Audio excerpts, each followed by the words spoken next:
Израильская полиция напала на палестинцев, которые возвращались после таравих намаза из мечети Аль-Акса.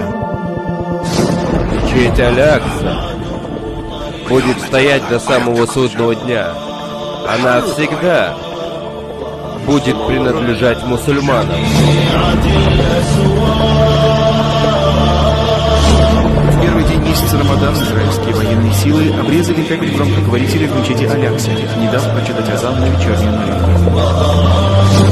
В Иерусалиме я прошу землю для евреев.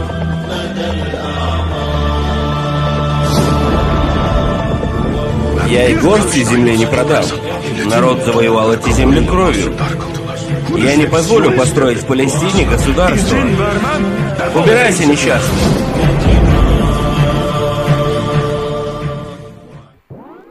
Әлемдік террористтер мұсылмандарды жоюды сөзбен емес, бірден іспен дәлелдеуге көшті. Сіздермен бірге қызық болсын анасы, қызық болсын анасы, сіздерге қызықты ақпараттар ұсынуға ұзақ уақыт үзілістен кейін дайын. Ал ендеше біз блогымызды бастаймыз. Кеттік достар, менің алдыңғы посттарымды көріп жүрген болсаңыздар, сіздер білесіздер, 2021 жыл 2020 жылға ұқсас болады. Яғни қазалы жылдардың бірі болады деген болатын. Сіздерге описанияда сол видеоның ссылкасын тастап кетемін. Міндетті түрде көріңіздер. Және де бүгінгі ақпараттар өте шулы. Израильдің Газа секторында жасалған әуе шабуылдары 2021 жылдың 10 мамырында басталған. Израиль армиясының ұшақтары Газа секторындағы бірнеше қалаға шабуыл жасауды жалғастыруда. Бұл туралы сейсенбіде Палестинаның оңтүстігіндегі Аль-Акса радиостанциясы хабарлады. Атыс салдарынан барлығы 21 адам қаза тапқан. Оның ішінде 9 бала, 70-ге жақын адам жарақаттанған. Израильдің қабырға күзеті әскери операцияның басталғаны туралы хабарлағаннан кейін көп ұзамай Газа секторына зымыранмен шабуылдарын қайта бастаған. Ашкелона Иззат-ин Аль-Қассам бригадаларының ракеталық шабуылдарынан 6 израильдік жарақат алған.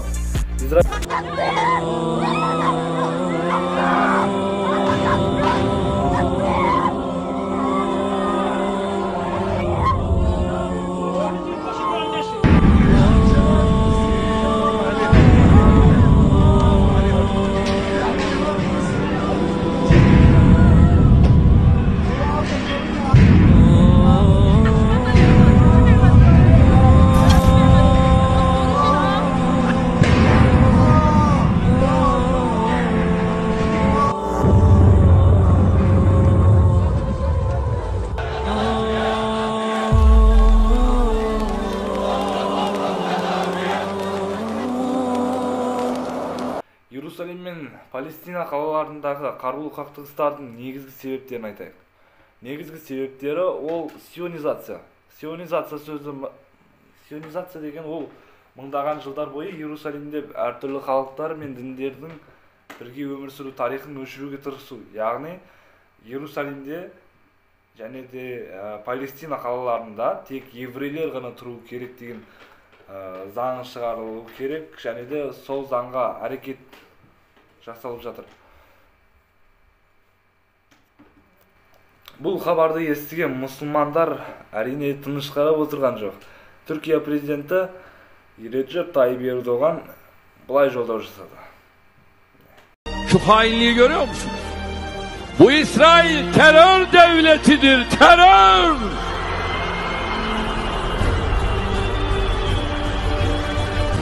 Kudüs bizim gözümüzün nurudur. Kudüs'ü çocuk katili bir ülkenin insafına terk etmeyeceğiz. Buradan İslam ülkeleri başta olmak üzere tüm dünyayı İsrail'in Mescid-i Aksa'ya, Kudüs'e ve Filistinlilerin evlerine yönelik saldırılarına karşı etkili şekilde harekete geçmeye davet ediyorum. Tüm halkı Müslüman olan ülkelere sesleniyorum. وَلَا تَحْسَبَنَّ اللَّهَ غَافِلًا عَمَّا يَعْمَلُ الظَّالِمُونَ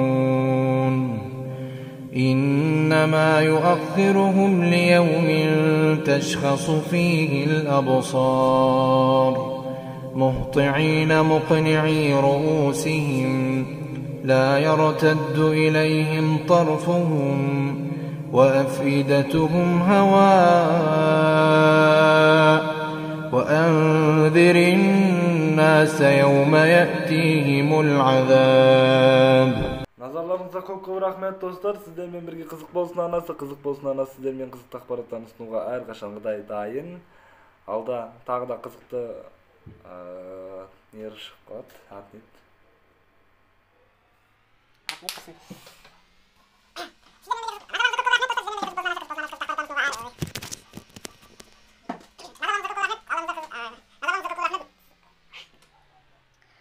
Nazarlarınızga көп рахмет достор. Сиздермен бирге кызык болсун анасы, кызык болсун анасы сиздермен кызыктуу акпараттарды сунууга ар качан дайын. Алда кызыктуу блогтар чыгып отуратын болот.